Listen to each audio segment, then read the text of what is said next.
Hello everyone, मैं doctor Hardeep. Welcome to medicine knowledge. आज का हमारा डिस्कशन बहुत ही इम्पोर्टेंट टॉपिक पे है, क्योंकि सभी को पता है कि सीईटी के अंदर बहुत सारी वैकेंसी आई हैं अभी हेल्थ सेक्टर से रिलेटेड, जिसके अंदर फीमेल और मेल एमपीएचडब्ल्यू की हम थोड़ी सी बात करेंगे। तो मेल और फीमेल एमपीएचडब्ल्यू की लगभग लगभग 1300 के आसपास वैकेंसी आई है। तो सिलेबस मैं अभी देख रहा था, तो पीडीएफ मैंने डाउनलोड किया था। तो जनरल तौर पर देखें तो बेसिक सा सिलेबस है, जिसके अंदर एनाटॉमी, फिजियोलॉजी, बैक्टीरियल, वायरस और अलग अलग तरह के सेल्स के ऑर्गेनल्स, इसके बारे में मतलब चीज़ें पूछी हुई हैं, जो कि बहुत सारी बेसिक चीज़ें हैं।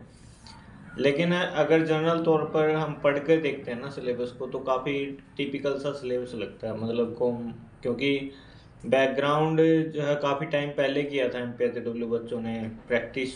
तो चलो, जो भी हॉस्पिटल में काम कर रहे हैं या जैसा भी कर रहे हैं, लेकिन एक पेपर देना और एक प्रैक्टिस करना दोनों अलग अलग बातें हैं।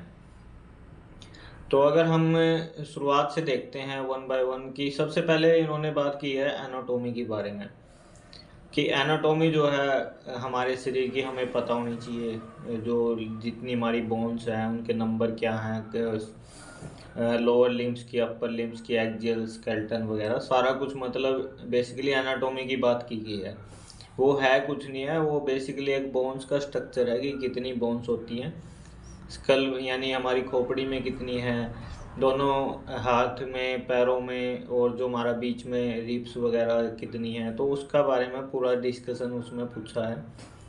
दूसरा आता है फिजियोलॉजी। यहाँ पर कुछ जो है वाइटल्स ऑर्गन्स के बारे में पूछा है, जिसकी एक पर्टिकुलर डेफिनेशंस आप याद कर सकते हैं कि उनका क्या क्या, और किसी की ज़रूरत पड़ती है उसका मेजरमेंट वगैरह भी।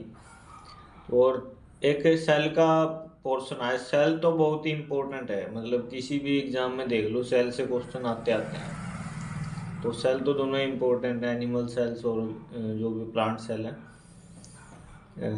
सभी के सभी जो है इम्पोर्टेंट होते हैं इसके अंदर। और एक जनरल तौर पर फर्स्ट एड की बात की गई है, इमरजेंसी और क्रिटिकल केयर मैनेजमेंट की बात की गई है। तो उसके लिए भी जो है मेंशन होता है इमरजेंसी केयर, जैसे सीपीआर वगैरह हैं, तो उसका प्रोसीजर क्या होता है, कोई भी ब्लड कलेक्शन है, या मतलब यूरिन सैंपल हो गए, या जो रिपोर्ट्स होती हैं हमारी, उनके बेसिक चीज़ें पूछ सकते हैं कि भाई कितना एचबी होना चाहिए, मेल में कितना होना चाहिए, फीमेल में कितना होना चाहिए, उस हिसाब से सिस्टमिक अप्रोच से मतलब ठीक चीज़ें पूछी गई हैं।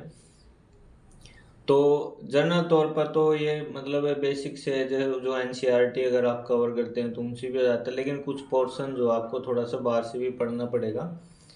तो कोई टीचर अगर तैयारी करवाता हो तो बढ़िया बात है। वैसे मैं भी सोच रहा था कि भाई अगर मतलब कुछ हेल्प हो जाए, क्योंकि आप मेरा थोड़ा सा बैकग्राउंड भी जैसे डॉक्टरी के हिसाब से है, तो शायद कुछ हेल्प कर पाऊँगा, तो मैं सोच रहा हूँ।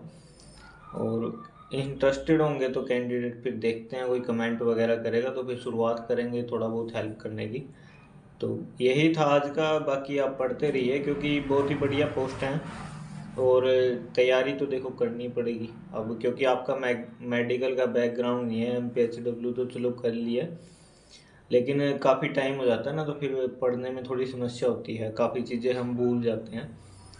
तो कोई दिक्कत नहीं है, और कोई कमेंट करेगा तो भाई ज़रूर हम कोशिश करेंगे अपनी तरफ से। और अपन ने तो फ्री ऑफ कॉस्ट ही तक किसी की हेल्प हो सकती है, तो क्लासेज वगैरह का देख लेंगे, मतलब सिलेबस के हिसाब से। बाकी आप पढ़ते रहिए, कोई बढ़िया सा टीचर हो तो उससे पढ़ लीजिए, या कोई बुक ले लीजिए, एनसीईआरटी पर ज़्यादा फोकस करिए। और पर्टिकुलर बुक भी आती हैं आजकल मार्केट में जो नर्सिंग वगैरह से रिलेटेड हैं, तो उनका भी आप सहारा ले सकते हैं। Thanks for watching, please subscribe the channel.